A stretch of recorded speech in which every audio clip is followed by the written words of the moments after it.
व्याख्यामुद्रां करसरसिजैः पुस्तकं शङ्खचक्रे बिभ्रद्भिन्नस्फटिकरुचिरे पुण्डरीके निषन्नः अम्लानश्रीरमृतविशदैरंशभिप्लावयन मामाविर्भूयादनगमहिमा मानसे वागधीशः नमस्ते प्राणेश प्रणतविभवायावनिमगाः नमः स्वामिन् रामप्रियतमनमन् गुरुगुण नमस्तुभ्यं भीमप्रबलतमकृष्णेष्ट भगवन्नमः श्रीमन्मध्वप्रदिश सुदृशन्नो जय जय श्रीगुरुभ्यो नमः नारायणं सुरगुरुं जगदेकनाथं भक्तप्रियं सकललोकनमस्कृतं च त्रैगुण्यवर्जितमजं विभुमाद्यमीशं वन्दे भवग्नं अमरासुरसिद्धवन्द्यं नारायणं नमस्कृत्य नरं चैव नरोत्तमं देवीं सरस्वतीं व्यासं ततो जयमुदीरये ವೇದವ್ಯಾಸುರ ಮಹಾಭಾರತದ ಚಿಂತಕರಿಗೆ ವಂದನೆಗಳು. ಶಾಂತಿ ಪರ್ವದ 365ನೆಯ ಪ್ರವಚನ. ವಿಶೇಷವಾಗಿ ಧರ್ಮದ ಚಿಂತನೆಗಳಲ್ಲಿ ಭೀಷ್ಮರು ಧರ್ಮರಾಜನನ್ನು ಮಾತಾಡಿಸ್ತಾ ಇದ್ದಾರೆ. ಮುಖ್ಯವಾಗಿ ಒಬ್ಬ ಕಳ್ಳನ ಮಾನಸಿಕ ತುಮುಲಾಟಗಳೆಡೆಗೆ ಮಾತನ್ನು ಓಡಿಸಿದ್ರು. ಅದರ ಒಂದು ದೃಷ್ಟಿಯಿಂದ ಕಳ್ಳನನ್ನು ಮಾನಸಿಕವಾಗಿ ಪರೀಕ್ಷಿಸುವ ವಿಧಾನ. ಇದನ್ನು ಮತ್ತಷ್ಟು ಪ್ರಬಲವಾಗಿ ಭೀಷ್ಮರು ವಿನಿಯೋಗಿಸ್ತಾರೆ, ತಿಳಿಸಿಕೊಡುತ್ತಾರೆ, ಮಂಡಿಸ್ತಾ ಇದ್ದಾರೆ. ಒಬ್ಬ ಸುಳ್ಳು ಅಲ್ಲದವ, ಪ್ರಾಮಾಣಿಕನಾಗುವವ ನಿರ್ಭಯವಾಗಿ ರಾಜನನ್ನು ಎದುರಿಸ್ತಾನೆ ಅಲ್ವಾ, ನ್ಯಾಯಕ್ಕಾಗಿ. ಹಾಗೆ ಅಂತ ಇವ ಅಭೀತಃ ಶುಚಿ ಅಭ್ಯೇತ್. ಶುದ್ಧನಾದವ ಯಾವ ಮುಲಾಜು ಇಲ್ಲದೆ ಎದುರುಗೊಳ್ಳುತ್ತಾನೆ ರಾಜದ್ವಾರಂ. ಅಶಂಕಿತ, ಅವನು ಯಾವುದೇ ರೀತಿಯಾದಂತಹ ಸಂಶಯದ ಪ್ರವೃತ್ತಿ ಇಲ್ಲ. ಏನಾಗುತ್ತೋ, ಹಿಡಿದಾಗ್ತಾರೋ, ಬಡದ ಬಿಡ್ತಾರೋ ಎನ್ನುತಕ್ಕಂತಹ ಹೆದರಿಕೆ ಇಲ್ಲ. ನಿರ್ಭಯವಾದಂತಹ ಪ್ರವೃತ್ತಿ ಅವನತ್ತು. ಅವನಿಗೊತ್ತು ನಾನು ಯಾರೋ ಅವನಿಗೆ ಅಂತ. ನಹಿ ದುಶ್ಚರಿತಂ ಕಿಂಚಿತ್ ಅಂತರಾತ್ಮನಿ ಪಶ್ಯತಿ. ಸಾಕ್ಷಿ ಒಂದೇ, ಅದು ವ್ಯತ್ಯಾಸ ಆಗುವುದಿಲ್ಲ. ಕಳ್ಳನಲ್ಲಿನ ಸಾಕ್ಷಿ ಅದು ಕಳ್ಳನಾಗಿ ಇರ್ತದೆ ಇಲ್ಲ, ಒಂದೇ ನವನು. ಕಳ್ಳನಿಗೂ ಕಳ್ಳತನ ಮಾಡುವಾಗ ಅವನ ಅಂತರಾತ್ಮ, ಅವನಂದ್ರೆ ಸಾಕ್ಷಿ ಮನಸ್ಸು ಹೇಳುತ್ತದೆ ಇದು ಸಮ ಅಲ್ಲ ಅಂತ. ಅನಿವಾರ್ಯ ಅಂತ ಅವನದನ್ನು ಕಂಪ್ರೆಸ್ ಮಾಡ್ತಾನೆ, ಸಮಜಾಯಿಸ್ತಾನೆ, ಇರಲಿ ಅಂತಾನೆ, ಗೊತ್ತುಂಟು ಅಂತಾನೆ. ನೀವು ಕೆಲವೊಮ್ಮೆ ಕೆಲವರು ಅವರು ಮತ್ತೆ ಅವರು ಮಾತಾಡಿಕೊಳ್ಳುವುದನ್ನು, ಅವರು ಮತ್ತೆ ಅವರು ಅಂದರೆ ಅವನು ಮತ್ತೆ ಮನಸ್ಸು, ಅದೊಂದು ರೀತಿಯಿಂದ ಬೆಲ್ಟ್ ಇದ್ದ ಹಾಗೆ. ಆಗ ಇಬ್ಬರು ಮಾತಾಡಿಕೊಳ್ಳುವುದುಂಟು. ಒಬ್ಬನೇ ಇದ್ದಾಗ ಮಾತಾಡ್ತಾನೆ, ಅದಕ್ಕೊಂದು ಕನ್ನಡಿ ನೋಡ್ತಾನೆ, ಕನ್ನಡಿಯಲ್ಲಿ ಹೇಳ್ತಾನೆ, ಅದರಲ್ಲಿ ಅವನಿಗೆ ಕಾಣುತ್ತಾನೆ ರಿಫ್ಲೆಕ್ಷನ್. ಅವನು ಹೇಳ್ತಾನೆ, ಆಗ ಏನಾಯ್ತು ಈಗ ಮಾಡಿ, ಏನು ಮಾಡಿಕೊಂಡೆ, ಹೇಳಿಕೊಂಡೆ ಎಲ್ಲ ಕೇಳಿಕೊಳ್ಳುತ್ತಾನೆ. ಹಾಗೆ ಏಕಾಭಿನಯ ಇದ್ದ ಹಾಗೆ ಅವನಿಗೆ ಸಂದೇಶಗಳನ್ನು, ಆದೇಶಗಳನ್ನು ಕೊಡುವಂಥದ್ದು, ಮತ್ತು ಅವನನ್ನೇ ಬೈಯುವಂಥದ್ದು, ಹೊಗಳುವಂಥದ್ದು, ಒಂದು ರೀತಿಯಿಂದ ಸೆಲ್ಫ್. ಅದು ಆಟೋ ಇದ್ದ ಹಾಗೆ ಸಜೆಷನ್ಸ್ಗಳು. ಅದರಿಂದ ಇಲ್ಲಿ ಹೇಳ್ತಾನೆ, ಅವನು ತನ್ನಲ್ಲಿ ಯಾವುದೇ ರೀತಿಯಾದಂತಹ ತೊಂದರೆಯನ್ನು, ತಪ್ಪನ್ನು ನೋಡದೇ ಇರುವುದರಿಂದ ಯಾವುದಕ್ಕೂ ಅಳುಕುವುದಿಲ್ಲ, ನೇರ ಇರ್ತಾನೆ. ಹಾಗಾಗಿ ಏನು ವಿಷಯ, ಸತ್ಯಸ್ಯ ವಚನಂ ಸಾಧು ನ ಸತ್ಯಾತ್ ವಿದ್ಯತೆ ಪರಂ. ಸತ್ಯನಾಗಿರಬೇಕು, ಅದೇ ವಿಶೇಷ, ಅದಕ್ಕಿಂತ ದೊಡ್ಡದಿಲ್ಲ ವಾಸ್ತವವಾಗಿ.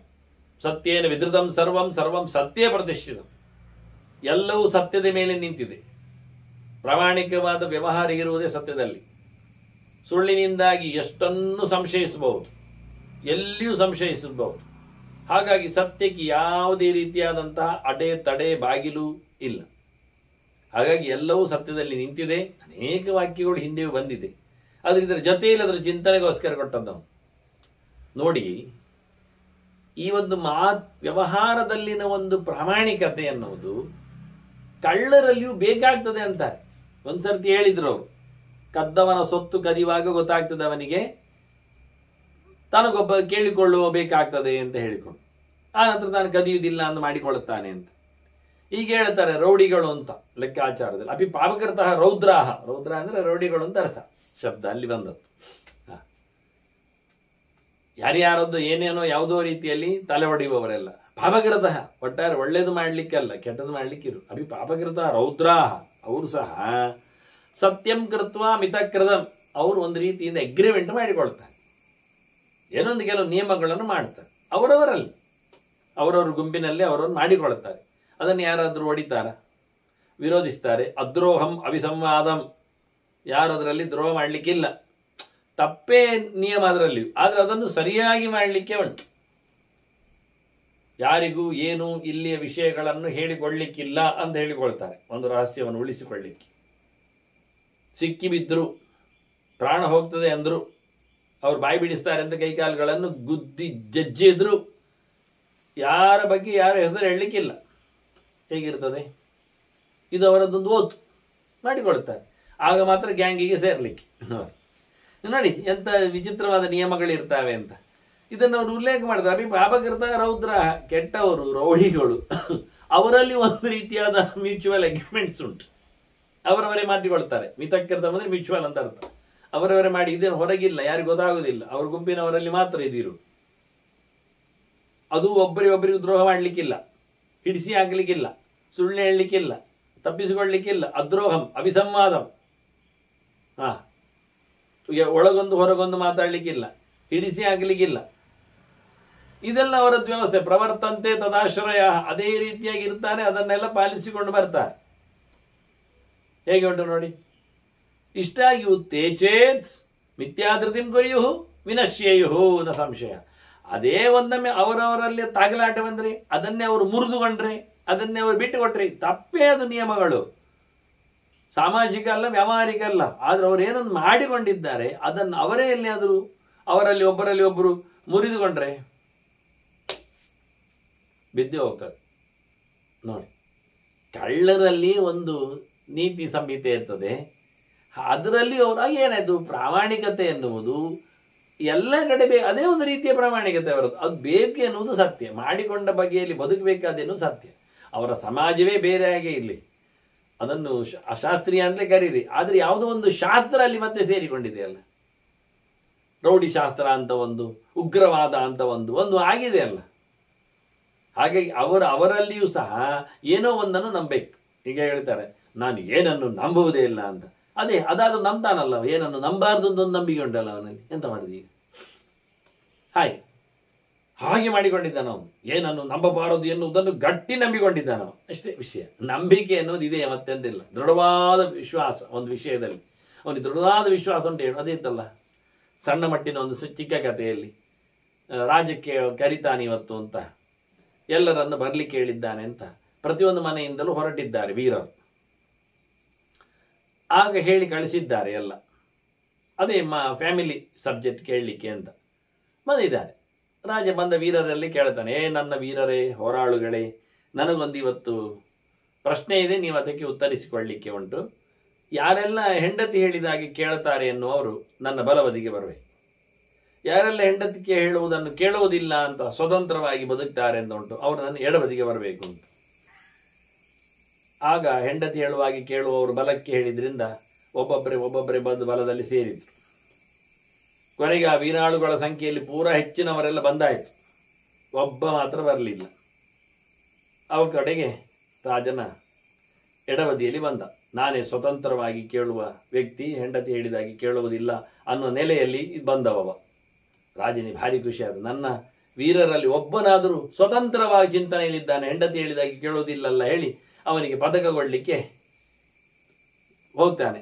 ಆಗ ಕೇಳ್ತಾನೆ, ನೀನೇನು ಹೆಂಡತಿ ಹೇಳುವುದೆಲ್ಲ ಕೇಳುವುದಿಲ್ಲ, ಹೇಗೆ ನೀನು ಎಡಬದಿಯಲ್ಲಿ ಬಂದಿದ್ದಿ? ಅವ್ರು ಹೇಳಿದ್ದಾಳೆ ಹೆಂಡತಿ ನನ್ನ ಹತ್ರ, ಎಲ್ಲರೂ ನಿಂತಲ್ಲಿ ನಿಲ್ಬೇಡಿ ಹೇಳಿದ್ದಾರೆ, ಅದಕ್ಕೆ ನಾನು ಇಲ್ಲಿ ಬಂದದ್ದು ಅಂತ ಹೇಳಿಬಿಟ್ಟು ಆಯ್ತಲ್ಲಿ. ಕೊನೆಗೂ ಆದದ್ದೇನು, ಪುನಃ ಅವನೊಂದು ಸಂಹಿತೆಯಲ್ಲಿ, ನೀತಿ ಸಂಹಿತೆಯಲ್ಲಿ ಅದೊಂದು ಸಂಹಿತೆ ಹೇಳಿಬಿಟ್ಟಿದ್ದಾಳೆ, ಎಲ್ಲರಿದ್ದಲ್ಲಿ ಇರಬೇಡಿ ನೀವು ಅಂತ. ಆಯ್ತು ಅಂತ ಬಂದಿದ್ದಾನೆ ಸ್ಪೆಷಲ್ ವಾರ್ಡಿಗೆ ಸೇರಿದ್ದಾನೆ.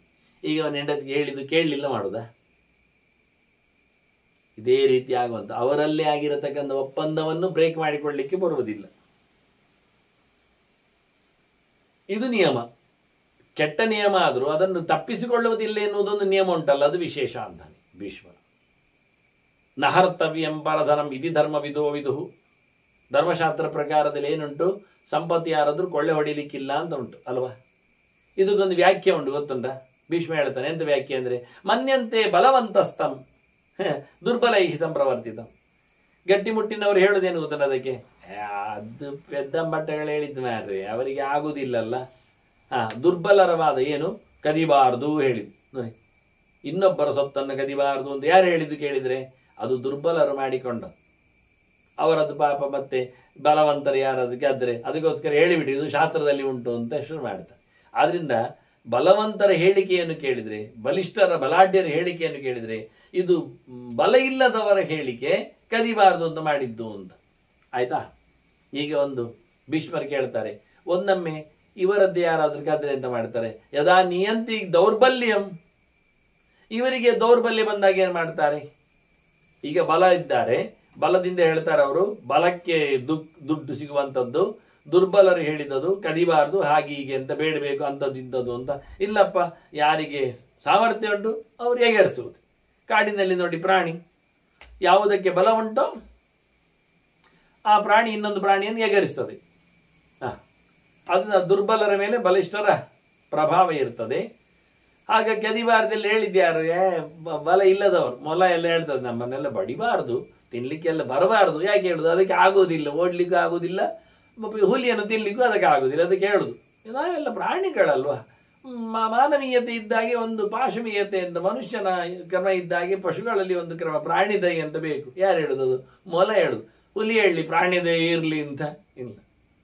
ಹಾಗಾಗಿ ದುರ್ಬಲರು ಹೇಳಿಕೊಳ್ತಾರೆ ಕೆಲವೆಲ್ಲ ಹೇಳಿಕೆ ಅಂತ ತಮಾಷೆ ಮಾಡಿದ್ರೆ ಭೀಷ್ಮನ ಹೇಳ್ತಾರೆ, ಹೌದು ಅವರಿಗೊಮ್ಮೆ ದೌರ್ಬಲ್ಯ ಬರಲಿ, ಹುಲಿಗೂ ಸಹ ದೌರ್ಬಲ್ಯ ಬರಲಿ ನೋಡುವ, ಅದಕ್ಕೆ ಹೇಳಿ ಕೂಡ್ಲಿಲ್ಲ ಅಂತಾಗಲಿ, ಹಾಗಾದ್ರೆ ಮೇಲೆ ಇಲ್ಲಿ ಕುಣಿದಾಡೋದಿಲ್ವಾ, ಆಗ ಕಚ್ಚಿ ಕಚ್ಚಿ ತಿನ್ಲಿಕ್ಕೆ ನೋಡುದಿಲ್ವಾ, ಆಗ ಅದೇನು ಹೇಳ್ತದೆ, ಹಾಗೆಲ್ಲ ಮಾಡಬಾರ್ದು, ಯಾರ್ಯಾರು ಆಕ್ರಮಣ ಮಾಡ್ಲಿಕ್ಕೆ ಇಲ್ಲ ಹೇಳುದಿಲ್ವಾ. ಹೀಗೆ ಮನುಷ್ಯ ಬಲ ಇದ್ದಾಗ ಒಂದು ನೀತಿ ಅವನಿಗೆ, ದುರ್ಬಲನಾದಾಗ ಅವನಿಗೆ ಮತ್ತೊಂದು ನೀತಿ. ಹೇಗಿರ್ತದೆ, ಎಷ್ಟು ಚೆನ್ನಾಗಿರ್ತದೆ. ಇದಕ್ಕೆಂತ ಹೇಳುವ, ನಾವು ಮಕ್ಕಳಲ್ವ ಹೇಳಿಕೊಂಡು ಮೊದಲು ನಿಂತರು ಎಲ್ಲದಕ್ಕೂ. ಈಗ ನಾವು ಸೀನಿಯರ್ ಸಿಟಿಸನ್ ಅಲ್ಲ, ಹೇಳಿ ಕೂಡುದಿಲ್ಲ, ಈಗ ಮೊದಲು ನಿಂತಿದ್ದಾರೆ. ಮತ್ತೆ ಯಾವಾಗ ಇವರಿಂದ ಹೋಗುದು?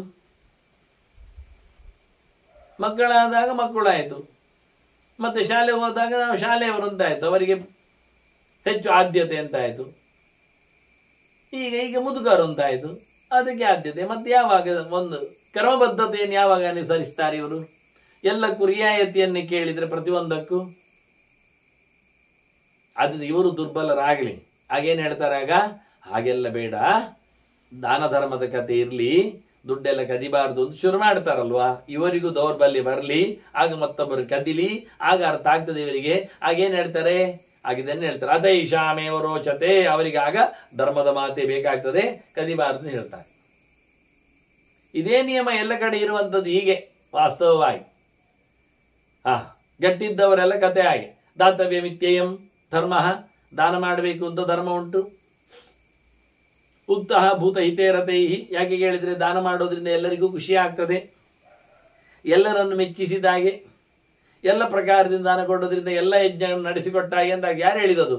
ತಮ್ಮನ್ಯಂತೆ ಧನಯುತ ಕೃಪಣೈ ಸಂಪ್ರಕೀರ್ತಿ ತಮ್ಮಂತ. ಅದನ್ನು ದುಡ್ಡಿದ್ದವರು ಏನು ಹೇಳ್ತಾರೆ ಗೊತ್ತುಂಟ, ಶ್ರೀಮಂತರು ಇದು ಬಡವರು ಹಾಕಿಕೊಟ್ಟ ಗೆರೆ ಅಂತ. ಕೊಡಿರಿ, ಕೊಟ್ಟು ಬದುಕಿರಿ, ಯಜ್ಞದಾನದ ಬಕರ್ಮನ ಅತ್ಯಾಜ್ಯಂ, ದಾನದಿಂದ ನೀವು ದೊಡ್ಡವರಾಗ್ತೀರಿ, ಬೇಡಿಕೆಯಿಂದ ಇನ್ನೊಬ್ಬರಿಗೆ ದಾನ ಮಾಡೋದ್ರಿಂದ ನಿಮ್ಮದು ಬೆಳೀತದೆ ಸಂಪತ್ತು ಎಲ್ಲ. ಯಾರು ಹೇಳೋದು? ನಿಜವಾಗಿ ನೋಡ್ಲಿಕ್ಕೆ ಹೋದ್ರೆ ಬಡವರು ಹೇಳೋದು, ಅವರಿಗೆಲ್ಲ ಸಿಗಬೇಕು ಅಂತ ತಿಳ್ಕೊಳ್ಳೋದು ಯಾರು? ಶ್ರೀಮಂತರಾಗಿ ತಿಳ್ಕೊಳ್ತಾರೆ, ತಮಗೆ ಹೇಳಿದ್ದು ಅಂತಲ್ಲ. ಒಮ್ಮೆ ಶ್ರೀಮಂತನಿಗೆ ಒಮ್ಮೆ ಬಡತನ ಬರಲಿ ನೋಡಿ ಏನಾಗ್ತದೆ. ಯದಾನಿಯಂತಿ ಕಾರ್ಪಣ್ಯಂ ಅದೈಷಾಂ ಏವ ರೋಚತೆ, ಅವರಿಗೆ ಇದೇ ಬೇಕಾಗ್ತದೆ. ಅದೈಷಾಂ ಏವ, ಇದೇನು ಬೇಕು ಅವರಿಗೆ. ಹಾಗೆ ಅಂತ ಹೌದಪ್ಪ, ಇದ್ದವರೆಲ್ಲ ಕೊಡಬೇಕು ಇನ್ನೊಬ್ಬರಿಗೆ, ಅದು ಬಾರಿ ಕಷ್ಟ, ಹಂಚಿ ತಿಂದ್ರೆ ಒಳ್ಳೇದು. ಈಗ ರಾಗ ಯಾಕೆ ಬಂತು ಅವರಿಗೆ? ಬಡತನವಂತಿಗ ಅವ್ರು ಯಾರು ಕೊಡ್ಲಿಲ್ಲ. ಈಗ ಶ್ರೀಮಂತಿಗೆ ಇರುವಾಗ ಎಲ್ಲ ಬಡವರು ಮಾಡಿಕೊಂಡದ್ದು, ದಾನ ಗೀನ ಎಂತ ಉಂಟು ಶಾಸ್ತ್ರದಲ್ಲಿ ಎಂಥದಿಲ್ಲ ಶುರು ಮಾಡ್ತಾರೆ. ಅದೇ ಅವನಿಗೆ ಬಡತನ ಬಂದ್ರೆ ಇಲ್ಲಪ್ಪ ಶಾಸ್ತ್ರದಲ್ಲಿ ಹೇಳಿದ್ದಾರೆ ಎಲ್ಲರಿಗೆ ಹಂಚಿ ತಿನ್ಬೇಕಂತೆ ಶುರು ಮಾಡಿ. ಯಾವತ್ತು ಹಾಗೆ ಮನುಷ್ಯನಿಗೆ ಆಗದೇ ಇದ್ದಾಗ ಒಂದು ಪಾಠ, ಆಗುವಾಗ ಒಂದು ಗೆರೆ, ಇಷ್ಟೇ. ಒಬ್ಬರಿಗೋಸ್ಕರ ಒಂದು ಮಾಡ್ತಾನೆ, ಅವರೇ ತನಗೆ ಇನ್ನೊಂದು ಪಾಡಿಗೆ ಬಂದಾಗ ಮತ್ತೊಂದು ಕೇಳ್ತಾನೆ. ಇದು ಬಹಳ ಚೆನ್ನಾಗಿಲ್ಲ ಅಂತ ಹೇಳುವ ರೀತಿ ಚೆನ್ನಾಗಿಲ್ಲ. ನಹ್ಯಂತ್ಯಂದಂ ಬಲಯುತ ಭವಂತಿ ಸುಖಿನೋಪಿವ, ಅಲ್ಲ, ಕಂಡಾಬಟ್ಟೆ ಬಲಿಷ್ಠರು ಅಂತ ದಿನ ಯಾವಾಗಲೂ ವರ್ಷ ಪೂರ್ತಿ ಅಥವಾ ಜೀವಮಾನ ಪೂರ್ತಿ ಸುಖದಲ್ಲಿರ್ತಾರ? ನಮ್ಮದು ಪ್ರಶ್ನೆ. ಬಲವಂತರದ್ದು ತಮ್ಮದೇ ಒಂದು ನೀತಿ ಸಂಹಿತೆ ಅಂತ ಹೇಳಿಕೊಂಡು ಇದೆಲ್ಲ ದುರ್ಬಲರು ಮಾಡಿರತಕ್ಕಂಥ ನೀತಿಗಳು, ದಾನ ಕೊಡುವಂಥದ್ದನ್ನಾಗಲಿ, ಧರ್ಮ ಮಾಡುವುದನ್ನಾಗಲಿ, ಕಳ್ಳತನ ಮಾಡಬಾರದು ಅಂತ ಹೇಳೋದಾಗಲಿ, ಇದೆಲ್ಲ ಆಗಸಲ್ಲದವರಿಗೆ ಮಾತ್ರ, ಸಮರ್ಥರಿಗಲ್ಲ ಅಂತಾಗಿದ್ರೆ ಅಷ್ಟೆಲ್ಲ ಬಲಿಷ್ಠರು ಬದುಕಿನುದ್ದಕ್ಕೆ ಸುಖದಲ್ಲಿ ಬದುಕ್ತಾರ? ಬದುಕುವುದಾ? ಇಲ್ಲ. ಎಂಥ ಬಲಾಢ್ಯನೂ ದುಃಖವನ್ನು ಅನುಭವಿಸ್ತಾನೆ, ಎಂಥ ದುರ್ಬಲನೂ ಸುಖವಾಗಿ ಇರ್ತಾನೆ. ಯಾವಾಗ ಸುಖ, ಯಾವಾಗ ದುಃಖ, ಅದೆಲ್ಲ ಅವನ ಯೋಗ್ಯತೆ ಮೇಲೆ, ಅವನ ಪ್ರಾರಬ್ಧ ಕರ್ಮಗಳ ಮೇಲೆ ಆಗುವುದರಿಂದ ಇದ್ಯಾವುದನ್ನು ಸಮಾನವಾಗಿ ಸೀದವಾಗಿ ಹಾಗೆ ಅಂತ ಹೇಳಿ ಮಾಡಿಕೊಳ್ಳಿಕ್ಕಿಲ್ಲ. ಇದರಂತೆ ಧರ್ಮದ ಬಗ್ಗೆ ಹೇಳಿದ್ದಾಗೆ ಅವನು ಮತ್ತೆ ಅದೇ ರೀತಿಯಾಗಿ ದಾನವನ್ನು ಕೊಡುವವನ ಬಗ್ಗೆ ಹೇಳಿದ್ದಾಗೆ, ಧನವಂತೋಮಿನ್ ಅತ್ಯಂತಂ ಭವಂತಿ ಸುಖಿನೋಪಿವ. ದುಡ್ಡಿದ್ದವರಾದರೂ ಜೀವನ ಪೂರ್ತಿ ಖುಷಿಯಲ್ಲಿದ್ದಾರೆ. ಕೋಟಿ ಕಟ್ಟಲೆ ದುಡ್ಡು ಉಂಟವರ ಹತ್ರ, ಆದರೆ ಸುಖವನ್ನು ಪರ್ಚೇಸ್ ಮಾಡ್ಲಿಕ್ಕೆ ಬರ್ತದ? ಒಂದು ಹೆಚ್ಚುವರಿ ಉಸಿರಾಟ ಇರ್ಲಿಕ್ಕೆ ಹೇಳಿದ್ರೆ ಪಡಿಲಿಕ್ಕೆ ಆಗ್ತದ? ಏನಿಲ್ಲ. ಆದ್ರಿಂದ ದುಡ್ಡಿನಿಂದ ಅವರೇನು ತಮ್ಮನ್ನು ದೊಡ್ಡವರು ಹೇಳಿಕೊಳ್ಳಿಕ್ಕೆ ಆಗುವುದಿಲ್ಲ. ಅದರಂತೆ ಬಲ ಉಂಟು. ಯಾವ ಬಲ? ದೇಹ ಬಲ. ದುಡ್ಡಿನದ್ದು ಹೇಳಿ ಆಯ್ತಲ್ಲ. ಜನರ ಬೆಂಬಲ, ರೂಪದ ಬಲ, ಮತ್ತೆ ಬಟ್ಟೆ ಬರೆಗಳದ್ದು, ಸೊತ್ತುಗಳ ಬಲ, ಇವನ್ನೆಲ್ಲ ಇಟ್ಟುಕೊಂಡ ಬಲಿಷ್ಠರು ಸಹ ಸೋತದ್ದು ಇಲ್ಲಿ. ನಿರಂತರವಾಗಿ ಸುಖವನ್ನು ಪಡಿತಾರೆ ಅಂತಿಲ್ಲ. ಆದ್ರಿಂದ ನಿಯಮಗಳು ಹಾಗಿಲ್ಲ. ತಸ್ಮಾತ್ ಅನಾರ್ಜವೇ ಬುದ್ಧಿ ನ ಕಾರ್ಯಾತೆ ಕದಾಚನ. ಭೀಷ್ಮರು ಧರ್ಮರಾಜನ ಹೇಳ್ತಾರೆ, ಆದ್ರಿಂದ ಪ್ರಾಮಾಣಿಕನಾಗಿರು, ಅಪ್ರಾಮಾಣಿಕವಾದ ಯಾವುದೇ ಮಾರ್ಗಗಳಿಗೆ ನಿನ್ನನ್ನು ತೊಡಗಿಸಿಕೊಳ್ಳಬೇಡ. ಇದನ್ನು ಬಹಳ ಸುಂದರವಾದಂತಹ ಶಾಂತಿ ಪರ್ವದ ಸಮಾಧಾನದ ಗೆರೆ ಅವನಿಗೆ. ತಸ್ಮಾತ್ ಅನಾರ್ಜವೇ ಬುದ್ಧಿ ನ ಕಾರ್ಯ. ವಕ್ರ ಮಾರ್ಗದೆಡೆಗೆ ಮನಸ್ಸು ಹೋಗದಿರಲಿ, ಪ್ರಾಮಾಣಿಕತೆಯನ್ನು ಬಿಡಬೇಡ ಯಾವಾಗಲೂ ಅಂತೇಳಿ ಎರಡೆರಡು ಬಾರಿ ಮತ್ತೆ ಇಲ್ಲಿ ಭೀಷ್ಮನು ನೆನಪಿಸಿಕೊಡ್ತಾನೆ ಅವನಿಗೆ. ಸ್ಟ್ರೈಟ್ ಫಾರ್ವರ್ಡ್ನೆಸ್ ಒಂದು, ಯಾವಾಗಲೂ ಪ್ರಾಮಾಣಿಕತೆ, ಟ್ರಾನ್ಸ್ಪರೆಂಟ್, ಯಾವಾಗಲೂ ಪಾರದರ್ಶಿ ಇರ್ತಾನ, ಯಾವಾಗಲೂ ಉದಾತ್ತತನ. ಎಲ್ಲಿಯೋ ಯಾವುದೋ ಏನನ್ನು ಕಸಿದುಕೊಂಡ ಹಾಗೆ, ಕಳೆದುಕೊಂಡ ಹಾಗೆ, ಯಾರ ಮೇಲೂ ದ್ವೇಷ ಅಸೂಯೆ ಪಟ್ಟ ಹಾಗೆ, ಎಲ್ಲಿಯೋ ಯಾವುದನ್ನು ಕಿತ್ತು ತಿನ್ನುವಂತೆ ಇವೆಲ್ಲ ಇರಬಾರ್ದು. ಪ್ರವೃತ್ತಿಯೂ ಇರಬಾರ್ದು, ಯೋಚನೆಗಳು ಇರಬಾರ್ದು. ವಿಶಾಲವಾದ ಹೃದಯ, ಎಲ್ಲವನ್ನು ಸ್ವಾಗತಿಸುವ, ಅಷ್ಟೇ ಕ್ಷಮಾಶೀಲವಾದ, ಅಷ್ಟೇ ಉದಾತ್ತವಾಗಿರತಕ್ಕಂತಹ ನೆಲೆ. ಇದನ್ನು ಚಿಂತನೆಗೆ ತರ್ತಾನೆ ಭೀಷ್ಮ. ಮತ್ತೆ ಮತ್ತೆ ಹೇಳುತ್ತಾ, ಅಸಾಧುಭ್ಯೋಸ್ಯ ನ ಭಯಂ ನ ಚೋರೇಭ್ಯ ನ ರಾಜತಃ ನ ಕಿಂಚಿತ್ ಕಸ್ಯಚಿತ್ ಕುರ್ವನ್ ನಿರ್ಭಯ ಶುಚಿರಾವಸ್ಯ. ಯಾವುದೇ ರೀತಿಯಾದ ಭಯ ಇಲ್ಲದೆ ಶುದ್ಧನಾದವ ಬದುಕಲಿಕ್ಕೆ ಆಗ್ತದೆ. ಯಾರಿಗೂ ಯಾವುದೇ ರೀತಿಯಿಂದ ಉಪಟಳ ಮಾಡದೇ ಇದ್ದಲ್ಲಿ ಅವನು ಶುದ್ಧನಾಗ್ತಾನೆ, ನಿರ್ಭಯನಾಗ್ತಾನೆ. ಇಲ್ಲದಿದ್ರೆ ಯಾರಿಗೋ ಏನೋ ಮಾಡುವ ಮೂಲಕ ಅವನೇ ಅಶುಚಿಯವನಾಗ್ತಾನೆ, ಮೈಲಿಗೆಯವನಾಗ್ತಾನೆ, ನೆಮ್ಮದಿಯನ್ನು ಕಳ್ಕೊಳ್ಳುತ್ತಾನೆ. ವಾಸ್ತವವಾಗಿ ಅವನಿಗೆ, ಒಳ್ಳೆಯವನಿಗೆ, ಏನು ಮಾಡದವನಿಗೆ ಅಸಾಧುಗಳಿಂದ, ದುರ್ಜನರಿಂದ, ಅಂದರೆ ಅಸಾಧುಭ್ಯ, ಅದರ ಹಾಗೆ ಇನ್ನೊಂದು ವಾಕ್ಯ ಅವನನ್ನು ರಾಜತಃ, ರಾಜ ಭಯದಿಂದಲೂ ಅವನಿಗೆ ಯಾವುದೇ ರೀತಿಯಾದಂತಹ ಉಪಟಳಗಳು ಆಗುವುದಿಲ್ಲ. ಹಾಗಿದ್ದವನಿಗೆ ಅಸಾಧುಭ್ಯೋಸ್ಯ ನ ಭಯಂ ನ ಲೋಕೆ ನ ಚೋರೇಭ್ಯ ನ ರಾಜತಃ. ಕಳ್ಳರಿಂದಲೂ ಅವನಿಗೇನು ಉಪಟಳ ಆಗುವುದಿಲ್ಲ, ರಾಜನಿಂದಲೂ ಅವನಿಗೇನು ದಂಡನೆ ಭಯಗಳು ಬರುವುದಿಲ್ಲ. ಯಾಕೆ? ಅವನು ಯಾರಿಗೂ ಏನನ್ನು ಮಾಡೋದಿಲ್ಲ. ಕಸ್ಯಚಿತ್ ನ ಕಿಂಚಿತ್ ಕಸ್ಯಚಿತ್ ಕುರುವನ್ ನಿರ್ಭಯ. ಏನನ್ನು ಯಾರಿಗೂ ಅನ್ಯಾಯ ಮಾಡದೆ ಅವನು ನಿರ್ಭಯವಾಗಿ ಆನಂದವಾಗಿರ್ತಾನೆ. ನಿರ್ಭಯನಾಗಿರುವುದರಿಂದಲೇ ಮಡಿಯಾಗಿರ್ತಾನೆ, ಮಡಿಯಾಗಿರುವುದರಿಂದ ನಿರ್ಭಯನಾಗಿರ್ತಾನೆ. ನಿರ್ಭಯ ಶುಚಿರಾವಸೇತ್ ಅಂತಾನೆ. ಎಲ್ಲದರಲ್ಲಿ ಶುದ್ಧನಾದವ ಯಾವುದಕ್ಕೂ ಹೆದರುವುದಿಲ್ಲ, ಅಷ್ಟು ಚೆನ್ನಾಗಿರ್ತಾನೆ. ಸರ್ವತಃ ಶಂಕತೆ ಸ್ಥೇನಃ. ಮತ್ತೆ ಯಾರು ಭಯಪಟ್ಟಿರ್ತಾನೆ, ಯಾರು ಹೇಗೆ ಪ್ರಕಾರ ಇರುವುದಿಲ್ಲ ಕೇಳಿದ್ರೆ, ಕಳ್ಳ ಯಾವಾಗಲೂ ಒಳಗಿಂದ ಗುಡುಗುಡು ಮಾಡಿಕೊಳ್ತಾ ಇರ್ತಾನೆ. ಸೊತ್ತನ್ನು ಕದ್ದುಕೊಂಡ್ರೂ ನೇರ ಹೋಗ್ಲಿಕ್ಕೆ ಅವನಿಗೆ ಮನಸ್ಸು ಗಟ್ಟಿಯಾಗಿರುವುದಿಲ್ಲ. ಎಲ್ಲ ದಿನದಂತೆಯೂ ಅವನಿಗೆ ವ್ಯಾಪಾರವನ್ನು ನಡೆಸಲಿಕ್ಕೆ ಆಗ್ತಾ ಇಲ್ಲ, ಕೈಕಾಲುಗಳು ನಡುಗುತ್ತವೆ. ಆದ್ದರಿಂದ ಪ್ರತಿಯೊಬ್ಬನ ಮೇಲೂ, ಪ್ರತಿ ವಿಷಯದ ಮೇಲೂ, ಪ್ರತಿ ಸಂಗತಿಯಲ್ಲಿಯೂ, ಪ್ರತಿ ಹೊತ್ತಿನಲ್ಲಿಯೂ ಕಳ್ಳನಿಗೆ ಕಾಲಿಡ್ಲಿಕ್ಕೆ ಹೇಸಿಗೆ ಆಗ್ತದೆ. ಸರ್ವತಃ ಶಂಕತೆ ಸ್ಥೇನಃ, ಹೇಗೆ ಕೇಳಿದರೆ ಮೃಗೋ ಗ್ರಾಮಂ ಪೇಯವಾನ್ ಮೇಮೇವಿಯಾನ್ ಅಂತ. ಊರಿಗೆ ಕಾಡು ಮೃಗ ಬಂದ್ರೆ ಏನಾಗ್ತದೆ? ಒಂದು ಜಿಂಕೆ ಬಂತಪ್ಪ ಕಾಡಿನಿಂದ ನಾಡಿಗೆ, ಊರಿಗೆ, ಅದು ಹೇಗಿರುತ್ತದೆ ನೋಡಿ. ಎಲ್ಲಿ ಹಾರುವುದೇನು, ಓಡುವುದೇನು, ತಪ್ಪಿಸಿಕೊಳ್ಳುವುದೇನು, ಅದಕ್ಕೆ ಯಾರಾದ್ರೂ ಏನಾದ್ರು ಮಾಡ್ತಾರಂತ ಅದಕ್ಕೆ ಹೆದರಿಕೆ. ಹಾಗೆ ಕಳ್ಳ ಹೆದರಿಕೊಳ್ತಾ ಇರ್ತಾನೆ. ಏನಾದ್ರೂ ಆದರೆ, ಯಾರಿಂದಲಾದ್ರೂ ಆದರೆ ತಾನು ಕಳ್ಳ ಅಲ್ವಾ. ಹಾಗಾಗಿ ಪ್ರತಿಯೊಬ್ಬರ ಮೇಲೆ ಆಗಿರುವುದರಿಂದ ಅವನ ಭಾವನೆಗಳು ಹೆದರಿಕೊಳ್ತಾನೆ, ಮುದುರಿಕೊಳ್ತಾನೆ, ಕಷ್ಟಪಡ್ತಾನೆ. ವಾಸ್ತವವಾಗಿ ಆ ಪ್ರಾಣಿಯಂತೆ ಗಾಬರಿಗೆ ಒಳಗಾಗ್ತಾನೆ. ಬೌದ್ಧ ಜರಿತಂ ಪಾಪಂ ಅನ್ಯಸ್ಮೈ ನಾನುಪಶ್ಯತಿ ಅನ್ಯತ್ರೈವ ಅನುಪಶ್ಯತಿ. ಇವ ತಾನು ಸಂಶಯ ಪಟ್ಟುಕೊಳ್ಳುವ ಮೂಲಕ ಮತ್ತೊಬ್ಬರನ್ನು ಸಂಶಯದಲ್ಲಿ ನೋಡ್ತಾನೆ. ಅನ್ಯತ್ರೈವ ಅನುಪಶ್ಯತಿ ಅನು, ಹಾಗೆ ತನ್ನಲ್ಲಿ ಯಾವುದಾದಂತಹ ಬಗೆಗಳುಂಟೋ, ಗುಣಲಕ್ಷಣಗಳುಂಟೋ, ಫೀಚರ್ಸ್ ಉಂಟೋ, ಅದನ್ನು ಉಳಿದವರಲ್ಲಿಯೂ ಗಮನಿಸ್ತಾನವ, ಹುಡುಕ್ತಾನೆ. ಇದೆ ಅಂತ ಹೇಳ್ತಾನವ. ಯಾಕೆ ಅವನ ಹಾಗೆ? ಹಾಗೆಲ್ಲ ಸರಿಯಾಗಿರ್ಲಿಕ್ಕೆ ಸಾಧ್ಯವೇ ಇಲ್ಲ ರೀ, ನಾನಿಲ್ವಾ ಅಂತಾನೆ. ಅವನಿಗೆ ಆಗದೆ ಇರ್ಲಿಕ್ಕೆ ಹೋಗಿ ಯಾರಿಗೂ ಆಗುವುದಿಲ್ಲ ಮಾಡ್ತಾನವ. ಹೀಗಾಗಿ ಬಹಳ ಕೆಟ್ಟದ್ದನ್ನೇ ಜನರಲ್ಲಿ ನೋಡ್ತಾನೆ, ನಿರೀಕ್ಷೆ ಮಾಡ್ತಾನೆ, ತನ್ನಲ್ಲಿ ಬಾರಿ ಕಮ್ಮಿ ಅಂತ ತಿಳ್ಕೊಳ್ತಾನೆ. ಎಲ್ಲ ವಿಷಯದಲ್ಲಿ, ಹೋಗಿ ಬಂದ ವಿಷಯದಲ್ಲಿ, ಇರುವ ವಿಷಯದಲ್ಲಿ ಎಲ್ಲ ಎದುರು ಕಾಣದೇ ಇರುವುದರಿಂದ ತಾನೇ ಸುಭಗ ಅವನ ಲೆಕ್ಕಾಚಾರದಲ್ಲಿ. ಉಳಿದವರಲ್ಲೆಲ್ಲ ತಪ್ಪನ್ನು ಹುಡುಕ್ತಾ ಇರ್ತಾನೆ, ನೋಡ್ತಾ ಇರ್ತಾನೆ.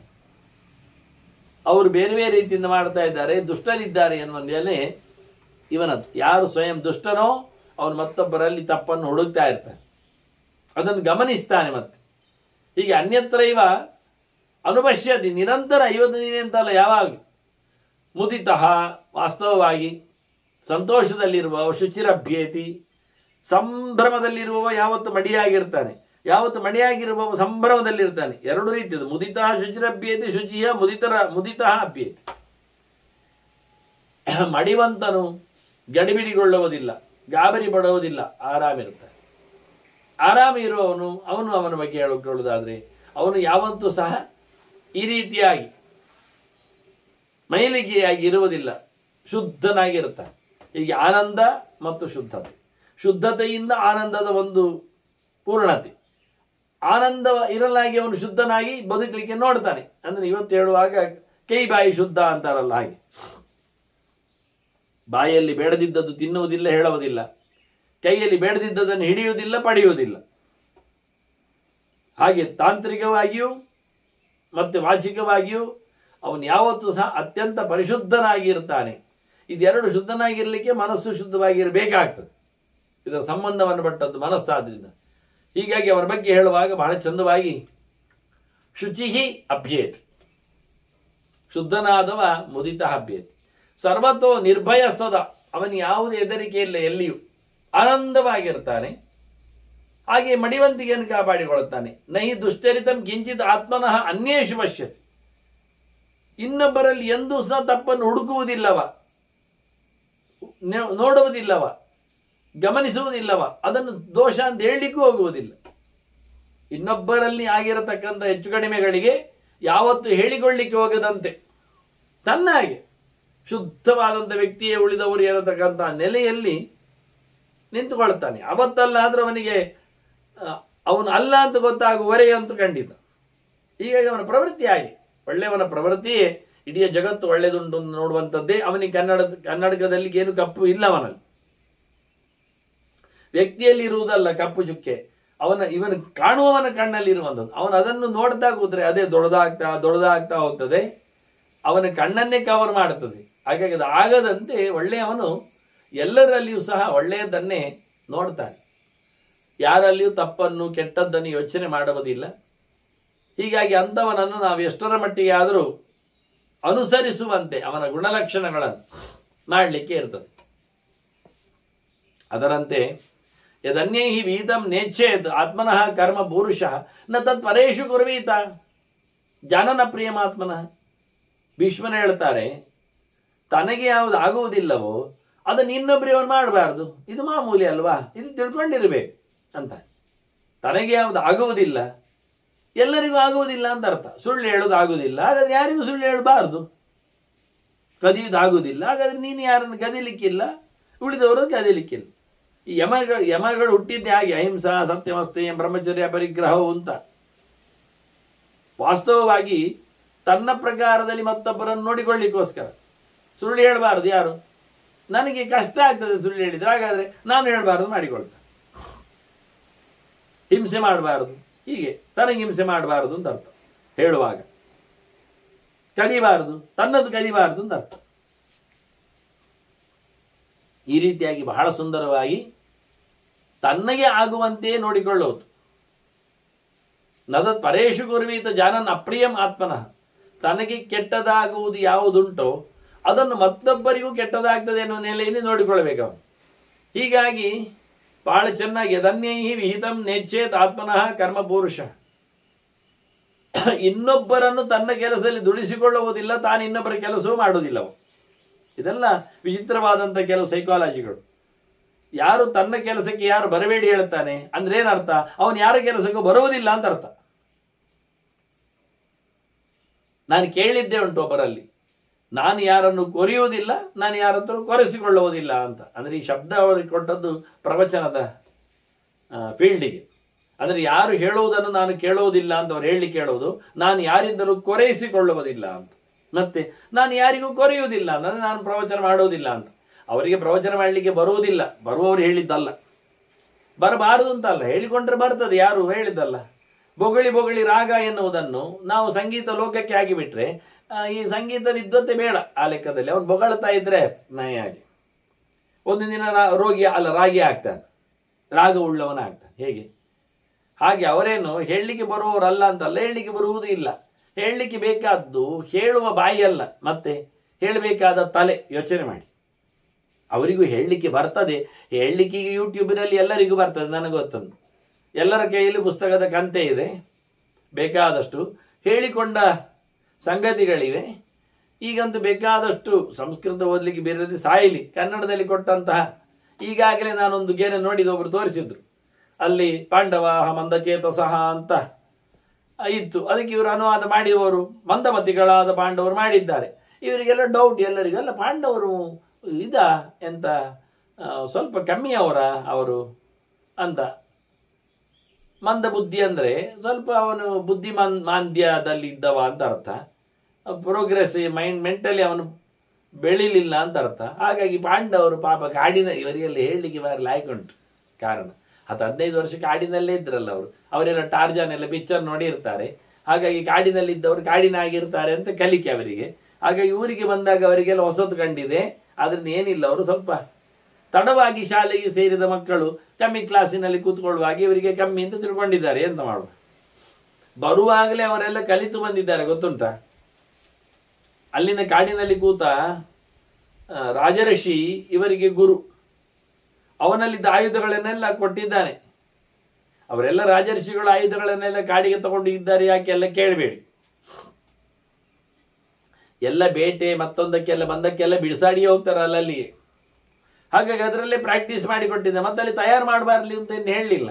ಬಿಲ್ಲು ಬಾಣ ತೋಮರ ಎಲ್ಲ ತಯಾರು ಮಾಡಬಾರ್ದು ಅಂತಿಲ್ಲ. ಮರವನ್ನು ಕಡೆ ತಯಾರು ಮಾಡುತ್ತಾರೆ. ಪಾಂಡವರೇನು ಕಮ್ಮಿ ಇಲ್ಲ. ಹಾಗಾಗಿ ಬಹಳ ಚೆನ್ನಾಗಿ ಇಲ್ಲಿ ಬರುವಾಗಲೇ ಕಲಿತೆ ಬಂದವರು ಇಲ್ಲಿ ಮತ್ತೆ ದ್ರೋಣರಿಂದ ಹೆಚ್ಚು ಕಲಿತರು ಅಂತ ಅಷ್ಟೇ, ಮತ್ತೇನಿಲ್ಲ. ಅವರೇನು ಮಂದಮತಿಗಳಲ್ಲ, ಆ ಅರ್ಥ ಹಾಗಲ್ಲ. ಅವರು ಮಂದ ಚೇಷ್ಟಕರು ಅಂತ ಅರ್ಥ. ಯಾರಿಗೂ ಒಮ್ಮೆಲೆ ಉಪದ್ರ ಮಾಡಲಿಕ್ಕೆ ಹೋಗುವುದಿಲ್ಲ, ಆದಷ್ಟು ಒಪ್ಪಿಕೊಳ್ಳುತ್ತಾರೆ ನೋವನ್ನೆಲ್ಲ. ಕಮ್ಮಿ ಆಕ್ಷನ್ ಪಡೆಯುವರು, ಉಗ್ರವಾದ ಕೆಲಸಗಳನ್ನು ಕಮ್ಮಿ ಮಾಡುವವರು. ಅದು ಗುಣವೇ ಹೊರತು ದೋಷ ಅಲ್ಲ ಆ ಲೆಕ್ಕಾಚಾರದಲ್ಲಿ. ಅವರ ಲೈಟ್ ಆಗಿ ತಗೊಳ್ತಾರೆ ಅಂತ ಹೇಳಿದ ಹಾಗೆ, ತಲೆಗೇನು ಹಚ್ಚಿಕೊಳ್ಳುವುದಿಲ್ಲ. ಯಾರು ಪಟಗಳನ್ನು ಆಗಿ ಬಿಡುತ್ತಾರೆ, ಲೈಟ್ ಆಗಿ ತಗೊಳ್ತಾರೆ. ಕ್ಷಮೆ ಒಂದು ದೃಷ್ಟಿಯಿಂದ ನೋಡ್ಲಿಕ್ಕೆ ಹೋದ್ರೆ. ಹೀಗಾಗಿ ನೋಡಿದ್ದನ್ನು ಇಟ್ಟದ್ದನ್ನು ಬರೆದದ್ದನ್ನು ಓದಿಕೊಂಡು ಹೇಳುವವರಿಗುಂಟಲ್ಲ ಇಂಥದ್ದೇ ಮಾತುಗಳಾಗುವುದು, ಇಂಥದ್ದೇ ಸಿಕ್ಕಿ ಬೀಳುವಂತ ಕಥೆಗಳು. ಅದೇನು ಪ್ರಯೋಜನ ಆಗಲಿ. ಅನುವಾದ ನೋಡಿ ಹೇಳುವುದಾದ್ರೆ ಯಾರು ಎಷ್ಟು ಹೇಳಿಯಾರು, ಯಾವತ್ತೂ ಹೇಳಿಯಾರು, ಎಲ್ಲೂ ಹೇಳಿಯಾರು. ಆನ್ಲೈನ್ ಕ್ಲಾಸ್ ಏನು, ಯೂಟ್ಯೂಬಲ್ಲಿ ರೀಲ್ಸ್ ಏನು, ಕೈಯಲ್ಲಿ ಎಲ್ಲ ಹೊತ್ತೆಗಳು ಇರ್ಲಿಕ್ಕೆ ಹೋಗಿ ಏನು ಸಮಸ್ಯೆ ಆಗುವುದಿಲ್ಲ. ಒಂದು 4 ದಿನ ಶಾಲೆಯಲ್ಲಿ ಪಾಠ ಮಾಡಿದ ಅನುಭವ ಇರ್ತದೆ. ಅದರಿಂದ ಬಾಯಿ ಏನು ಮುಚ್ಚಲಿಕ್ಕೆ ಮಧ್ಯೆಯಲ್ಲಿ ಏನು ನಿಲ್ಲುವುದಿಲ್ಲ, ಹೇಳಿಕೊಂಡು ಹೋಗ್ತಾರೆ. ಅದಲ್ಲ ಸಂಗತಿ. ಇಲ್ಲಿ ಅದು ಮುಖ್ಯ ಆಗುವುದಿಲ್ಲ ಅಂದವ. ಅವನ ಶ್ರಮ ಇಲ್ಲಿ ಏನಿದೆ ಅನ್ನೋದನ್ನು ತಿಳಿಲಿಕ್ಕೆ ಇರ್ತದೆ ಅಂತ. ಅದರಿಂದ ಯಾರು ಯಾರಿಗಾದರೂ ಯಾರಿಂದಲಾದರೂ ಯಾವುದೇ ಕೆಲಸ ಆಗಬಾರ್ದು ಅಂತ ಇದ್ರೆ ಅವನು ತಾನು ಯಾರಿಗೂ ಯಾವ ಕೆಲಸವನ್ನು ಮಾಡುವುದಿಲ್ಲ ಅಂತ ಅರ್ಥ. ಇನ್ನೊಬ್ಬರು ಮಾಡುವ ಸೇವೆಯನ್ನಾಗಿ ಕೆಲಸವನ್ನಾಗಲಿ ಯಾರು ಬಯಸುವುದಿಲ್ಲ, ಅವನು ತಾನು ಸಹ ಇನ್ಯಾರಿಗೆ ಏನು ಕೆಲಸ ಮಾಡುವುದಿಲ್ಲ ಅಂತ ಹೇಳಿಕೊಂಡಾಗಿ. ಯೋನ್ಯಸ್ಯ ದುಪರತಃ ಸದಂಗಿಂ ಕರ್ಮರ್ಹತಿ. ಯಾರು ಯಾರಿಗೂ ಏನು ಕೆಲಸ ಮಾಡುವುದಿಲ್ಲ ಅಂತ ಸುಮ್ಮನೆ ಕೂತಿದ್ದಾನೆ, ಶಾಂತನಾಗಿದ್ದಾನೆ, ಯಾರು ಹಂಗಿಗೆ ಹೋಗ್ತಾ ಇಲ್ಲ, ಆಗ ಅವನನ್ನು ಏನು ನಾವು ಬೈಲಿಕ್ಕೆ ಬರ್ತದೆ? ಏನು ಮಾಡಿದಾಗಾಯ್ತು? ಒಳ್ಳೇದೇ ಅಲ್ವಾ? ಯಾರಿಗೇನು ಮಾಡುವುದಿಲ್ಲ ಅವನ ತಂಟೆ, ಯಾರಿಗೆ ಅವನಂತ ಇನ್ನೇನು ಬೇಕಾಗಿಲ್ಲ. ಹಾಗಾದ್ರೆ ಇಂಥವರನ್ನು ಮೆಚ್ಚಿಕೊಳ್ತಾರೆ, ಧರ್ಮದೇವತೆಯು ಒಪ್ಪಿಕೊಳ್ತದೆ. ವಾಸ್ತವವಾಗಿ ಇಂಥವ್ರು ಬಹಳ ಕಾಲ ಬದುಕಲಿ ಅನ್ನುವ ನೆಲೆಯಲ್ಲಿ ಬಹಳ ಸುಂದರವಾಗಿ ಅನ್ಯತ್ಯದ ಕುರಿಯಾತ್ ನಮೃಷೇದಿತಿ ಮೇಮತಿ. ಹಾಗಾಗಿ ಇವನು ಯಾರಾದ್ರೂ ಏನಾದರೂ ಉಪಟಳ ಮಾಡಿದ್ರೆ ಧರ್ಮಕ್ಕೆ ಗ್ಲಾನಿ ಮಾಡಿದಾಗ ಅದು ಒಪ್ಪುವುದಿಲ್ಲ. ವಾಸ್ತವವಾಗಿ ಯಾರಿಗೆ ಏನನ್ನು ಮಾಡುವುದಿಲ್ಲ ಅಂತ ಯಥೋ ನಿವರ್ತತೆ ಇದ್ದಾಗ ಯಾರಾದ್ರು ಕೂತಿದ್ರೆ ಅವನ ಮೇಲೆ ಯಾರಾದ್ರೂ ಏನಾದ್ರೂ ಯಾವುದೇ ರೀತಿಯಿಂದ ಆಗಲಿ ಕೇಳಿಕೊಂಡ್ರೆ ಅನ್ಯಾಯ ಮಾಡಿದ್ರೆ ಅದು ಧರ್ಮ ಅನ್ಯಾಯ ಎನ್ನುವುದನ್ನು ಗಟ್ಟಿ ಎತ್ತಿ ಹಿಡಿತದೆ. ಸಮಾಜ ಸೇವೆ ಅಂತೆಲ್ಲ ಹೇಳಲಿಕ್ಕೆ ಹೋಗುವುದಿಲ್ಲ. ಆ ರೀತಿಯಾಗಿ ಬಹಳ ಸುಂದರವಾಗಿ ಚಿಂತನೆಯನ್ನು ಹೇಳಿದ್ರು. ಜೀವಿತುಂ ಯಹ ಸ್ವಯಮಿಚ್ಛೆ ಚೇತ್ ಕಥಂ ಸಹ ಅನ್ಯಂ ಪ್ರಘಾತಯೇತ್. ಭೀಷ್ಮನಿಗೆ ಕೇಳ್ತಾರೆ, ತಾನು ಬದುಕಬೇಕು ಅಂತಿದ್ದವ ಯಾರಿಗಾದ್ರೂ ಹೊಡಿಲಿಕ್ಕೆ ಹೋಗ್ತಾನ? ಅಲ್ಲ, ಹೊಡಿತಾರೆ, ಹೊಡಿಬಹುದು. ಹಾಗಾದ್ರೆ ಇವನಿಗೆ ಹೊಡಿಬಹುದು. ಇವ ಮೆಲ್ಲಕ್ಕೆ ಅವರನ್ನು ದುಡಿದ್ದು, ಅವ ಇವನನ್ನು ಚೆನ್ನಾಗಿ ಮೇಲಿಂದ ಕೆಳಗೆ ದುಡಿ ಬಿಟ್ಟಿದ್ದಾನೆ. ಈಗೇನು ಮಾಡುವ? ಹಾಗಾಗಿ ಬಹಳ ಚೆನ್ನಾಗಿದೆ. ವಾಸ್ತವವಾಗಿ ಯಾರು ತಾನು ಚೆನ್ನಾಗಿ ಸಮರ್ಥವಾಗಿ ನೆಮ್ಮದಿಯಿಂದ ಬದುಕಬೇಕೆಂದು ಇಷ್ಟಪಡ್ತಾನೆ ಅವನು ಯಾರಿಗೇನು ಮಾಡುವುದಿಲ್ಲ ಎನ್ನುವುದು ಗ್ಯಾರಂಟಿ. ಇದು ಸೈಕಾಲಜಿ. ವಾಸ್ತವವಾಗಿ ಜೀವಿತಂ ಸ್ವಯಂ ಚೇತ್ ಕದಂ ಸಹ ಅನ್ಯಂ ಪ್ರಘಾತಯೇತ್. ನನಗೆ ಅದೇ ಹೇಳಿದಲ್ಲ, ಯಮಗಳ ಸಂಖ್ಯೆ ಹಾಗೆ ಹಿಂಸೆ ಮಾಡಬಾರದು ನನಗೆ. ಯಾಕೆ? ನಾನು ಯಾರಿಗೆ ಹಿಂಸೆ ಮಾಡುವುದಿಲ್ಲ, ಆದರೆ ನನಗೆ ಯಾರು ಹಿಂಸೆ ಮಾಡಬಾರ್ದು. ನಾನು ಕದಿಯುವುದಿಲ್ಲ, ನನ್ನದು ಕದಿಬೇಡಿ. ನಾನು ಸುಳ್ಳು ಹೇಳುವುದಿಲ್ಲ, ನನಗೆ ಸುಳ್ಳು ಹೇಳಬೇಡಿ. ಈ ರೀತಿಯಾಗಿ ಬಹಳ ಚಂದವಾಗಿ ನಾನು ಬ್ರಹ್ಮಚರ್ಯವನ್ನು ಕಾಪಾಡ್ತೇನೆ. ಯಾಕೆ? ನೀವು ಬ್ರಹ್ಮಚರ್ಯವನ್ನು ನನ್ನ ವಿಷಯದಲ್ಲಿ ಕಾಪಾಡಿಕೊಳ್ಳಿ ಅಂತ. ನಾನು ಯಾರತ್ರ ಡೊನೇಷನ್ ಬರುವುದಿಲ್ಲ, ನೀವು ಬರಬೇಡಿ ಅಂತ. ಇಲ್ಲಾದ್ರೆ ಎಲ್ಲ ಕಡೆಯಿಂದ ಬರುವುದೇ ಆಯಿತು, ಕೈ ಜೋಡಿಸುವುದೇ ಆಯಿತು, ಕೈ ಹಿಡಿಯುವುದೇ ಆಯಿತು, ಮುಗಿಯುವುದಿಲ್ಲ ರೋಗ. ಅದಕ್ಕೆ ಕೇಳ್ತಾರೆ, ನಾನು ಎಲ್ಲಿ ಅದು ಬಂದ? ನಾನು ಎಷ್ಟೋ ಬಾರಿ ಕೇಳಿದ್ರು, ನಾನು ನನ್ನ ಗುರುಗಳಿಗೆ ಯಾವುದೇ ರೀತಿಯಿಂದಲಾಗಿ ಉಪಟಳ ಮಾಡಲಿಕ್ಕೆ ದ್ರವ್ಯಗಳಲ್ಲಿ ಹೋಗಲಿಲ್ಲ. ಅವರಿಗೊಂದಿಷ್ಟು ಅಕ್ಕಿ ಕೊಡೋದು, ಅದು ಅವ್ರು ತಿಂತಾರೋ ಇಲ್ಲವೋ, ಇನ್ನೇನು ಮಾಡ್ತಾರೋ, ಈಗಾಗಲೇ ಅಕ್ಕಿ ಗೋಣಿ ಇದ್ರೆ ಅಲ್ಲಿ ಇದರ ಮೇಲೆ ಹಾಕುವುದು ಅವರು. ಅದರ ಬದಲಿಗೆ ಅಕ್ಕಿಯ ಬಾರ್ತು ಕೊಟ್ಟರೆ ಇನ್ನೇನು ಬೇಳೆಕಾಳಿಗೆ ಆಗ್ತದೆ ಅವರಿಗೆ. ಇಲ್ಲ ಹಾಗಾದ್ರೆ ಬೇಳೆಕಾಳೆ ತಂದು ಹಾಕುವ. ಅದೇ ಮೊನ್ನೆ ತಾನೇ ತಂದು ಹಾಕಿದ್ದಾರೆ ಘಾಟದಿಂದ, ಏನು ಮಾಡುವ ಹೆಚ್ಚು ಮಾಡಿದ್ದನ್ನು? ನಾವು ಕೇಳಿಕೊಂಡೆವ, ನೋಡಿಬಿಟ್ಟೆವ, ಅದು ಈ ಕ್ವಾಲಿಟಿ ಈ ಜಾತಿ ತಿಂತಾರ ಗೊತ್ತುಂಟ? ಅಲ್ಲ, ಆಗುದಿಲ್ಲ. ಅದು ಬೇರೆ ಯಾರಿಗೆ ಕೊಡ್ತಾರ ಅವರು? ಬೇರೆ ಯಾರು ಕೊಡುವುದಾದ್ರೆ ನಾವೇ ಯಾಕೆ ಕೊಡಬೇಕು ಅದನ್ನು? ಅಲ್ಲವಾ? ಹಾಗಾಗಿ ನಾವು ಅದರ ಮಾತನ್ನು ಕೊಟ್ಟು ಬಿಟ್ರೆ ಅನುಕೂಲ ಆಯ್ತಲ್ಲ. ಹೀಗೆ ಪ್ರತಿಯೊಂದು ವಿಷಯದಲ್ಲಿಯೂ ನಾವು ಇನ್ನೊಬ್ಬರಿಗೆ ಮಾಡುವ ಮುಂಚೆ ನಮಗೆ ಯಾರಾದ್ರೂ ಮಾಡಿದ್ರೆ ಏನೊಂದು ಯೋಚನೆ ಮಾಡಿಕೊಳ್ಬೇಕು ನಾವು. ಇದನ್ನೇ ಉಲ್ಲೇಖ ಮಾಡಿದವನು ಪರಸ್ಯಾಪಿ ಹೇಳಿದ ರೀತಿಯಾಗಿ ಜೀವಿತಂ ಯಹ ಸ್ವಯಂ ಇಚ್ಛೆ ಚೇತ್ ಕಥಂ ಸ್ವನ್ಯಂ ಪ್ರಘಾತೇತ್. ನನಗೆ ನಾನು ಬದುಕಬೇಕು ಅಂತಿದ್ರೆ ನಾನು ಇನ್ನೊಬ್ಬರಿಗೆ ಉಪದ್ರ ಮಾಡಬಾರ್ದು ಎಂದು ನನಗೆ ಅರ್ಥ ಆಗಬೇಕು. ಹಾಗಾಗಿ ನಾನು ಇನ್ನೊಬ್ಬರಿಗೆ ತೊಂದರೆ ಕೊಡಬಾರ್ದು. ನಾನು ಯಾರಿಗೂ ಕಚ್ಚಬಹುದು, ಅದು ಯಾರು ಕಚ್ಚಬಾರದು ನಮಗೆ ಹೇಳಿದ್ರೆ ಆಗ್ತದ? ಆಗುವುದಿಲ್ಲ, ಆಗಲೇಬಾರದು. ಅದು ನಮಗೆ ಯಾರು ಬೇಕಾದರೂ ಜಾಸ್ತಿ ಮಾಡಬಾರ್ದು, ನಾವು ಯಾರಿಗೇನಾದರೂ ಮಾಡಬಹುದು ಎನ್ನುವುದು ಏಕಪಕ್ಷೀಯವಾದ. ಹಾಗಿಲ್ಲ. ದಾರಿಯಲ್ಲಿ ಹೋದಾಗ ನಾನು ಹುಚ್ಚನಾಗಿ ಹೋಗ್ಬೋದು ಅಂತ ವಾಹನ ಇಟ್ಕೊಂಡು ಹೋದ್ರೆ ಮತ್ತೆ ಬರೋರು ಮಾತ್ರ ಸರಿ ನೋಡಿಕೊಂಡು ಬರಬೇಕು, ಅದು ಸಮ ಉಂಟ? ಹಾಗೆ ನೀನು ಸಹ ನೋಡಿಕೊಂಡು ಹೋಗು, ನೀನು ಸಹ ನಿಯಮವನ್ನು ಪಾಲಿಸು. ಇದು ಇಡೀ ಪ್ರಪಂಚ ಎಲ್ಲರನ್ನು ಒಟ್ಟುಗೂಡಿಸಿದ ನೆಲೆ ಆದ್ದರಿಂದ ತನಗೊಬ್ಬರಿಗೆ ಅಂತ ಒಂದು ಸ್ಪೆಷಲ್ ಇಲ್ಲ. ಎಲ್ಲರ ಬದುಕು ಒಂದೇ ನಮೂನೆ ಅಂತಾರೆ ಬಹಳ ಚಂದವಾಗಿ. ಯದಿದ್ ಆತ್ಮನಿಚ್ಛೇದ ತತ್ ಪರಸ್ಯಾಪಿ ಚಿಂತೆ. ತನಗೇನಾಗಬೇಕು ಅದನ್ನು ಇನ್ನೊಬ್ಬರಿಗೆ ಯೋಚನೆ ಮಾಡಬೇಕು. ತನಗೆ ನೆಮ್ಮದಿ ಬೇಕು, ಇನ್ನೊಬ್ಬರಿಗೆ ನೆಮ್ಮದಿ ಬೇಕು. ತನಗೆ ಮುಷ್ಕಲವಾದ ಭೋಜನ ಬೇಕು, ಉಳಿದವರಿಗೂ ಅದು ಬೇಕು. ತನಗೆ ಗಾಳಿ ಬೆಳಕು ಎಲ್ಲ ಸರಿಯಾಗಿ ಬರಬೇಕು, ಉಳಿದವರಿಗೂ ಬೇಕು. ಹೀಗೆ ಪ್ರತಿಯೊಬ್ಬನಿಗೂ ಅವನವನಿಗೆ ಬೇಕಾದ್ದನ್ನೇ ಅವನನ್ನು ಯೋಚನೆ ಮಾಡಬೇಕು. ಅತಿರಿಕ್ತ ಸಂವಿಭಜಯತ್ ಭೋಗೈಹಿ. ಇದೊಂದು ವಿಷಯನ್ನು ಹೇಳ್ತಾರೆ. ಅನ್ಯಾನ್ ಅಕಿಂಚನಾನ್ ಅಂತ.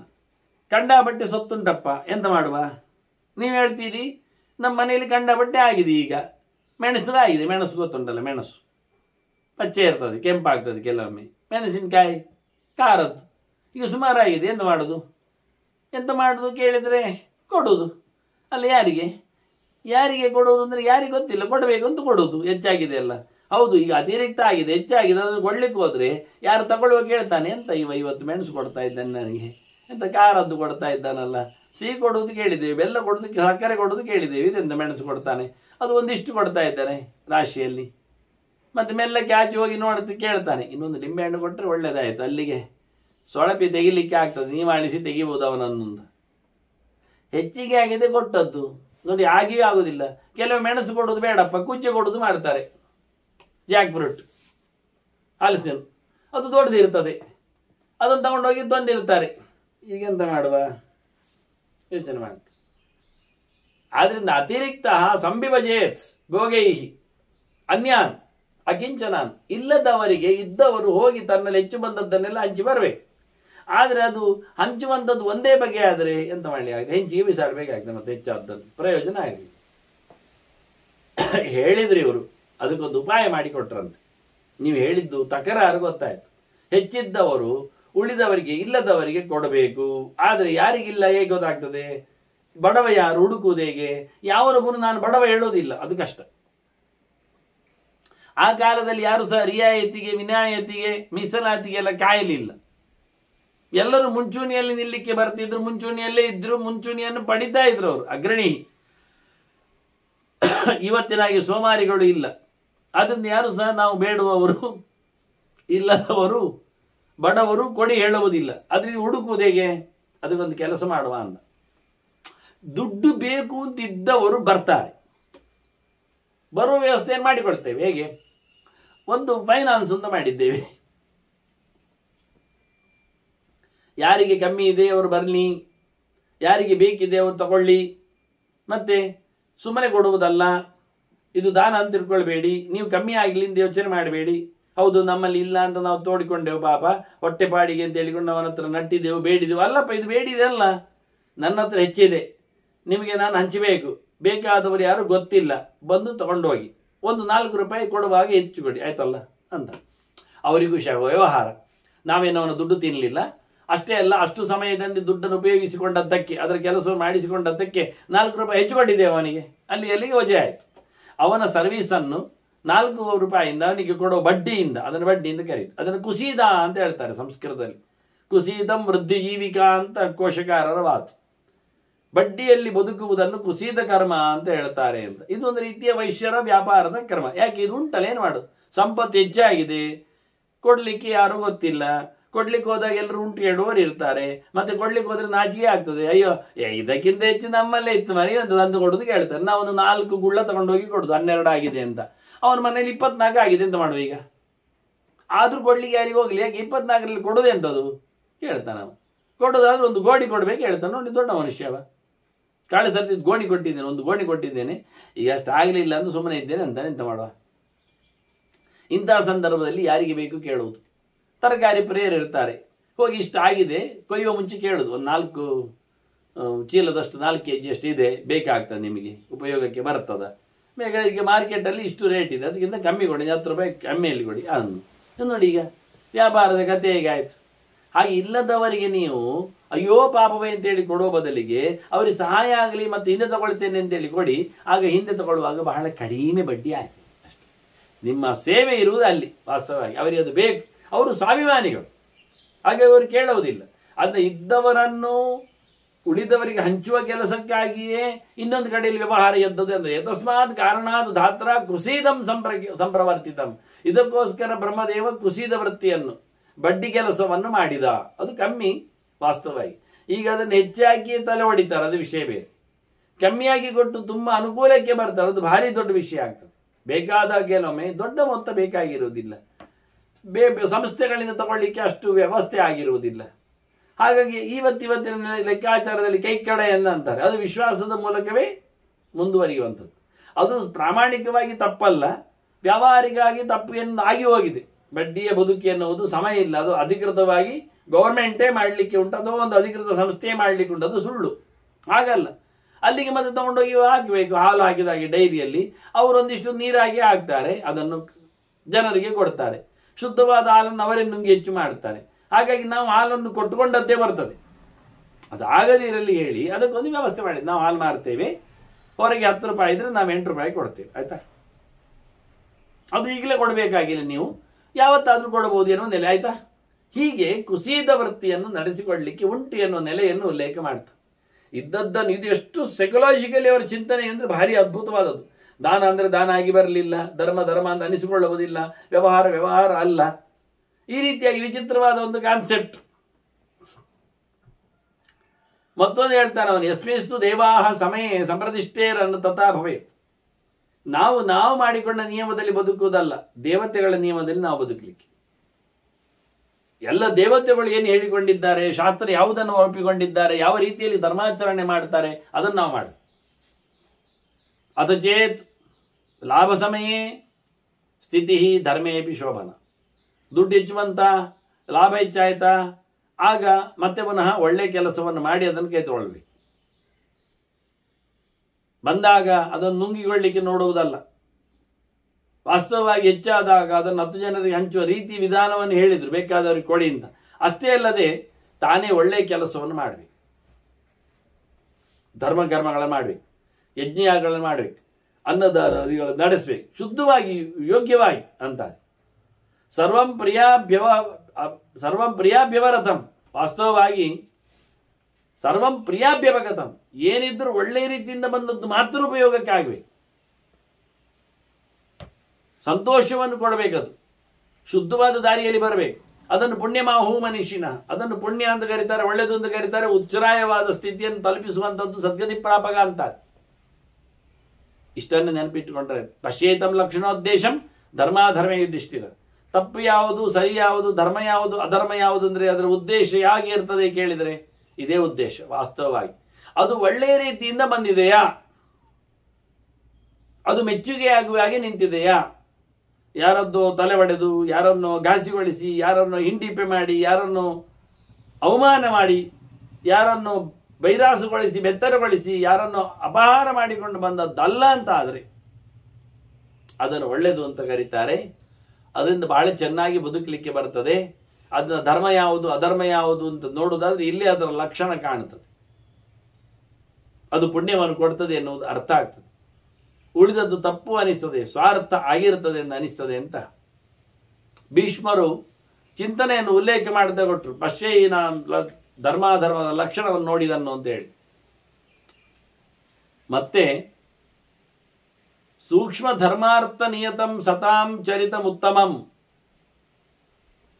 ಸಜ್ಜನರ ಚರಿತ್ರೆ ಹೇಗಿರ್ತದೆ ಕೇಳಿದ್ರೆ ಬಹಳ ಸೂಕ್ಷ್ಮವಾಗಿರ್ತದೆ.